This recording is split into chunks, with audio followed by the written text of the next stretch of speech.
हरि ओम अयमारंभ शुभाय भवतु मन्नाथ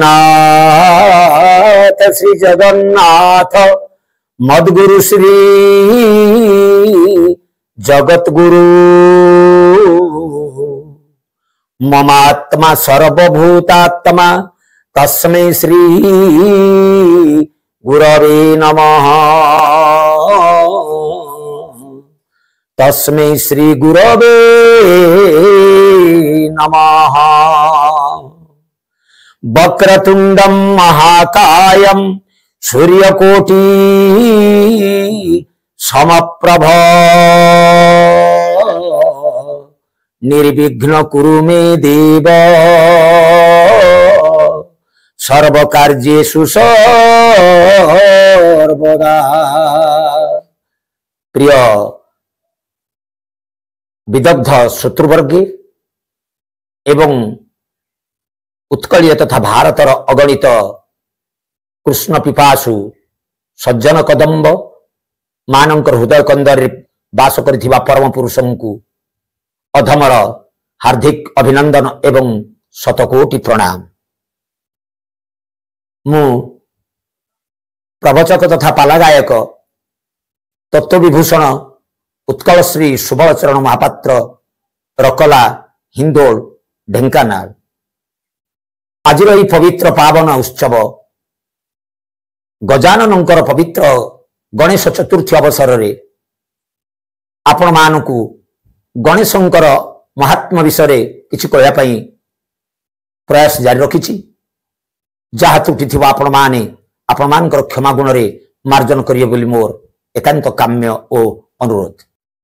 प्रिय दर्शक बंधु, आपण माने श्री गणेशंक विषय रे अल्प बहुत जानती। आज मु आपण मानकु एई प्रथम उपस्थापना रे जणिया पई चाहे जे गणेशंक आमे काहे कि अग्रपूज्य कहिबा। दैवात दिने कार्तिक एवं गणेशंक मध्य कलह होला। दुई जन उभयंकु उभय श्रेष्ठत्व बा ज्ञानी बोली जाहिर कले। तार समाधान पई भगवान शंकर पाखक दुई भाई जेतल जाई पहुंचंती, दुई भाई कथा को सुनी देवदेव महादेव कहले जे तुम दुई जन मध्य किए बड़ मु कथारे कहबिनी, तुम पई गोटे टूर्नामेंट करी। से टूर्नामेंट होची वर्ल्ड रैली माने विश्व परिक्रमा। ए विश्व को 3 दिन मध्य 3 थर परिक्रमण करी दी भाई मध्य जी मो पाखरे प्रथम पहुंचब मु जानी से ज्ञान रे बड़ एवं से देवता मान मध्य अग्रपूज्य हेब। पिता आदेश रे कार्तिक मौर छुटे विश्व परिभ्रमण चली गले। एणे गणेश आसी पिता पाखरे दंडायमान। पिता पचारे गणेश एपर्यंत पृथ्वी परिक्रमण करने जाइना। गणेश कहते हे पिता आपण कौन मत परीक्षा करुछंती? आपण ही मोर विश्व भवान एव विश्वम। आपण चतुर्पार्श्व मु जदि 3 बेला बुली देवी ए दुनिया परिभ्रमण कला भले हब। गणेश कहते पिता धर्म पिता स्वर्ग पिता हि परमं तप प्रीतरे पृथिमा पर्णे प्रियंते सर्वदेवता। पिता मोर यज्ञ पिता मोर तपस्या पिता संतुष्ट हेले समस्ते शांति हेबे। एथिपाई भागवत पदटी मने पड़े। गणेश कहते ब्रह्मांड माळ माळ होई जालो मूले विराज। गणेश कहते हे पिता ब्रह्मा विष्णु महेश्वर आपण एक आत्मा। आपण देहरे जेतिक लोम सेतिक ब्रह्मांड। मुझे आपण चारि पाखरे 3 बेला बुली देवी ए दुनिया परिभ्रमण कला भले हेलानी कि? गणेश सुंदर कथा कहते बालक माने तुम मान उद्देश्य गोटे गीत मन पड़ुछि किया जीवी मु मंदिर किया पूजीबी पथर मो पाई मो बापा मा चलंती ठाकुर मो पाई मो बापा मा चलंती ठाकुर तांको पाद धोई पानी देले पी पादुक की पंचा मृत लोड़ा नाही मोर पादुक की पंचा मृत लोड़ा नाही मोर मोह पड़िथिला श्रवण कुमार कांधे बहिथिला पिता माता भार पिता माता भार मु भी श्रवण कुमार हेबी पिता मातांकर भार कांधे बहुथिबी पिता मातांकर भार कांधे बहुथिबी करी तांक सेवा करी पद पूजा सीए मोर ब्रह्मा विष्णु सीए महेश्वर सीए मोर ब्रह्मा विष्णु सीए महेश्वर। एथुर कौन जान पिला माने बाहर शिव बाहर शिला एगुड़ा करे मुंडिया मारिबा नडिया फटेबा अपेक्षा घरे निजर पिता देवदेव महादेव होउचंती पिता एवं माँ जगत जननी पार्वती होउचंती तमर जन्मदात्री तांकु पूजा करो तांकु भक्ति करो। गणेश आज केते शिक्षा दउची श्रवण कुमार एमिति उठी पिला थिला अंध अंधुणी मापा मां को से कांधरे बोही की बुलुथिला। आजिकाली पिला मान तमे एमिति शिखिबा दरकार एही सामाजिक शिक्षा लाभ करिया दरकार। भूली जाओ सबु देवादेवी को भूल नाही केबे माँ बापा को अनुकूल चंद्रଙ୍କ मतरे। एणुकरी गणेश यही शिक्षा दौरान जे हे छात्र माने हे बालक माने तुम माने मोठू यही सामाजिक शिक्षा लाभ कर जदियो पूजा करिवो निज बापा को पूजा कर निज मां को पूजा कर। नामाचार्य बाया बाबा बाया गीतारे कहंती केउ देवता को पूजुछु घंटी घंटा बजाई किरे घरर देवता मागुछि ताकू न पारु देई। ये अधम पुत्रगण घरे बाबा होचंती चलंती ठाकुर माँ होचंती चलंती देवी से माने मागुचंती खाइबा पाई दियो। आजिकाली पिला माने तांकु भलरे खाइबा पाई मध्य मुठे दउनाहंती से मानको अनेक दुख निर्यातना दउचंती। बाहरे तमे 5 बस्ता बालामी चाउल आनिबो पियर हरड डाली आनिबो खजरा पकई खटा करिवो अरुआ डालमा करी लोकमानको भोजी भात दबो याडे शिवंक लिंगरे नड़िया कदली पंचामृत घर्षण करिवो शिव शुणिबे घरे आसले बाबा मां को मारुथिबो एणे बाहरे तमे अरुआर डालमा दे जय जय बाबा पद नउथिबो। ओ कहिबा कथा जद्य पूजा करिवो घरर देवता निज पिता तांकु पूजा करो निज माता देवी तांकु पूजा करो। एही समय गणेश जेतेबे 3 थर परिभ्रमण करूचंती देवदेव महादेवଙ୍କ पाखरे कार्तिक आसी पहुंची जाइछंती। कार्तिक कहले गणेश तू एपर्यंत पृथ्वी परिभ्रमण करिया पई जाइनु मु 3 थर परिभ्रमण करि आछि। देवदेव महादेव कहले सुण 2 जण तम 2 जण को मु परीक्षा करी परीक्षक भाव रे एई परीक्षा फल घोषणा करूछि जे कार्तिकेय आजिर परीक्षा रे अकृत कार्य होईछि एवं गणेश एई बुद्धि परीक्षा रे उत्तीर्ण होईछि। आज ठारू गणेश विद्यादाता ज्ञान रे से बड़ हबो से ज्ञानदाता रूप रे अग्रपूज्य देवमंडल रे अग्रपूज्य रहिबो। एई कारण रु सेई दिन ठारू देवमंडल रे देवदेव गजानन अग्रपूज्य हेले। दर्शक बंधु आपण मान तो जानिले गणेश को काहे की अग्रपूज्य कहा जाए। एबे आमे परवर्ती प्रसंग को जिबा जे गणेश काहे की एकदंत एकदंत महाकायम कपिल गजकर्णकम लंबोदरश्च विकटा विघ्नराज गणाधिपा। आमे एई ध्यान रे समस्त तांको स्तुति करूचे। तबे गणेश एकदंत हबार 2टी मत अछि। प्रथम मतटी दैवायत दिने भगवान परशुराम मंगलमय शंकर को दर्शन करने पाई जाइछंती। हठात देखिले द्वार पाखरे गोटे बालक जष्टि धरी जगिछि। ताऊ कहला रे बालक मु भगवान शंकर को दर्शन करने पाई चाहे कि मते भीतर को छाड़ी दे। सेठी बालक कहला जे पितांकर बिना आदेश रे मु काहा को भीतर को छाड़े ना आपण जे हंतु ना काहे कि मु आपण को भीतर को छाड़ीबिनी। सेठी परशुराम कहला रे बालक तू जानिबा दरकार जे अतिथि होचंती स्वयं नारायण। जगन्नाथ दास भागवत पर कहंती अतिथि स्वयं नारायण गोविंद एहांकु नमणि बहीन गोविंद जापुरु अतिथि बाहुड़े गोविंद से प्राणी प्रेत मुखे पड़े गोविंद। अतिथि होचंती नारायण। शंकराचार्य मध्य कहिचंती मातृदेव भव पितृदेव भव अतिथि देव भव जे के अस्मत् श्रेयांस ब्रह्मणा तेषांतया आसनेन उपासितव्यम। एणु अतिथि होचंती देवता, अतिथि सेवा करिया गृहस्थर धर्म। गणेश कहले आपण ए जो शिक्षा मते दउचंती यार मूल्य किछि नाही। थरे कहली मु आपनकु पितांकर बिना देशरे छाड़ी पारे ना। सेठी परशुराम क्रोधित होइचंती, बालक को प्रहार करिया पई जाइचंती।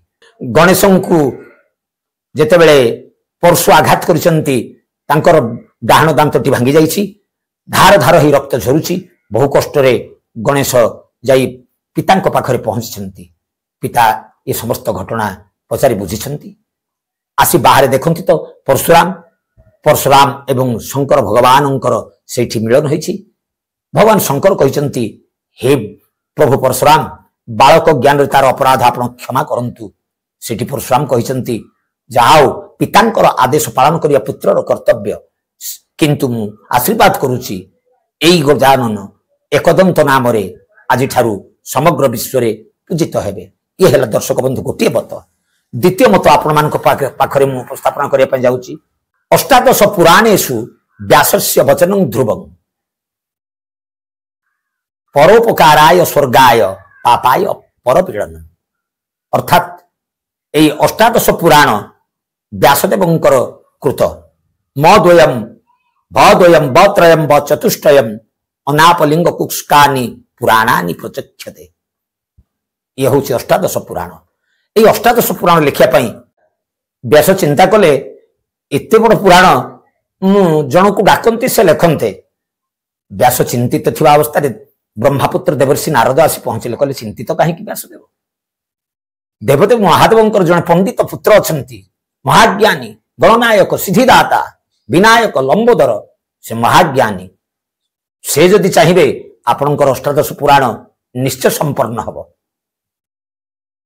नारदंक कथा शुणी हर्षोत्फुल्ल होई व्यासदेव चलले कैलाश कंदर। कैलाश कंदर भगवान शंकर को कहले आपण पुत्र सान पुत्र को मुझे देखा चाहे। देवदेव महादेव सान पुत्र को डाकी आसी गणेश पहुंची जाइछंती। व्यासदेव कहले जे मु अष्टादश पुराण किभଳି भावरे निर्भुल भाव संपादन करी मते टिके आपण साहाय्य करते। आपण पुत्र गणेश जदि टिके लेखि दियंते मु ताले डाकी दियंती। सम्मत देले शंकर भगवान। किंतु गणेश कहले बाबा मु कोन एते ज्ञानर अधिकारी जे याकू शेष करि परिबी, अष्टादश पुराण लिखि परिबी? देवदेव महादेव कहले जार पितांक पाखरे भक्ति अछि से निश्चय पूर्ण करि परिबे। पितांकर आशीर्वाद नहीं गणेश लेखनी धरी चलले। व्यासदेव डाकिबा आरंभ कले एवं गणेश लेखिले। एमती लेखु लेखु अनेक वर्ष बीती जाइछि। व्यासदेव जेते शीघ्र डाकु थांती गणेश सेते शीघ्र लेखु थांती। दुई जनक भीतर गोटे चैलेंजिंग मनोवृत्ति प्रतियोगिता मनोभाव जागरित हैला। उभय चेष्टा कले आमे केमिति अष्टादश पुराण शेष करिवु। एमती हो हो दीर्घ दिन लागि जाइछि। जहा हो अष्टादश पुराण सरिया पय आउ किछि बाकी अछि। हठात गजाननकर जो लेखनी सेतु काली सरी जाइछि। चिंतित हो पड़ले। व्यासदेव तो शीघ्र शीघ्र डाकुचंती, गणेश शीघ्र लेखिबा दरकार। गणेश उपाय शून्य हो गले, कहले एठी जदि मु अटकी जाए मोर व्याकरणगत त्रुटि रहि जिवो, ए पुराण असंपूर्ण हो जिवो। संगे संगे गणेश निज हाथ निजर डाहण दांत को भांगी देले। डाहण दांत मुनिया से डाहण दांत को व्यवहार करी काली रे बुड़ई से अष्टादश पुराण को लेखिले। देवता माने समस्त खुशी हेले, कहले धन्य गणेश तमर दांत को भांगी तमे अष्टादश पुराण ई जो समाज पई दान देलो ताहा सब दिन पई स्मरणीय हो रहिबो। समस्त देवता माने कहले हे गजानन आपण निश्चय एई अष्टादश पुराणर लेखक रूपरे समग्र देवमंडली समस्त विश्व रे पूजित हब। ये होची द्वितीय मत। दर्शक बंधु आपण दुईटी प्रसंग जानिले। गणेश को कहीं अग्रपूज्य कह जाए एवं से एकदंत कहीं हेले। वर्तमान आपण को नहीं जाउची तृतीय प्रसंग उपर को। गणेश एते जीवजंतु थिबा भितरे हुए तो व्याघ्र थांती, हस्ती थांती, अश्व थांती, एमान समस्ते थाई से गोटे छोट मूषा को कहीं बाहन रूप में ग्रहण कले अर्थात देव गजानन मूषिक वाहन कहीं यार ऊपर आपको सुंदर चरित्रटी उपस्थापन करुच्ची। दिने चित्रगुप्त को धरी जमराजा मर्त्य परिभ्रमण करने मर्त्य परिभ्रमण भितरे से हिमाद्री अर्थात हिमालयर पाद देश अतिक्रम करी जाउथांती। आपण माने समस्त जानिचंती जम जम आम क्या कहवा समस्ते कहते हाँ मृत्युर देवता जम महिषी पृष्ठ आसुचंती धरिचंती गोटाए दौड़ी जम दौड़ी एवं विकटाल रूप ताहा अति भयंकर जाकी टीका गोविंद चंद्र जशवंत दास कहती से ही काल जम बड़ दारुण रे न जानी दुख सुख बाछि नेब कंचा रखिब पाचिला देवटी दारुण दुख रे कुमर देवटी दारुण दुख। सज्जन आमर वर्णमाला भितरे दुईटी ज गोटे है वर्ग्यज आउ गोटे है अंतस्तयज एठी अक्षरगत त्रुटि नहेले भी मतांतर थाए जम अंतस्तय ज एवं म संजोगरे जम ये हेले पुराण पृष्ठार जम किंतु वर्ग्यज म जम जरु है जन्म मरु है मरण जन्म हेलु दिने मलु दिने जन्म दिन रे तोर एंतुड़ी निया जड़ी थिला मृत्यु दिन गामुंड मशाणी तोर चिताग्नि जड़ी उठिला एई दुई दिन मध्य तोर समय होची वास्तव मूल्यवान समय होची ओळिए एई ओळिए हेला समय बा काल सेही काल जम काल कहले समय से ओळिए समय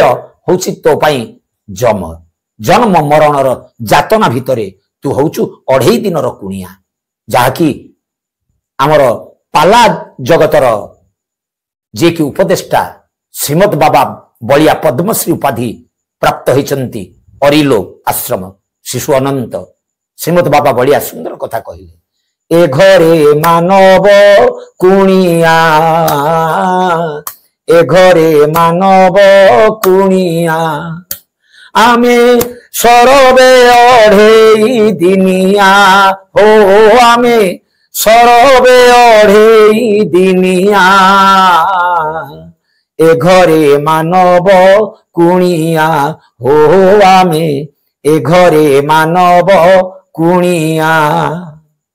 मु ए भजन टी गाइबा मुख्य उद्देश्य जे आमे 2.5 दिन पाई एठिक आछे ए घर आमर नुह ए जंबाड़ी आमर नुह आमे होचे कुणिया आमर दैनंदिन संसार कर्म सला परे दुनिया रु आमे विदाय नबा हुए तो ए घरे आउ जणे केही कुणिया रहिबो एणु काल कहले समय से जहा पुराण पृष्ठार जम कथा आमे चिंता करिबा जम कहले अरे चित्रगुप्त देखुच गोटे छोटिया पिला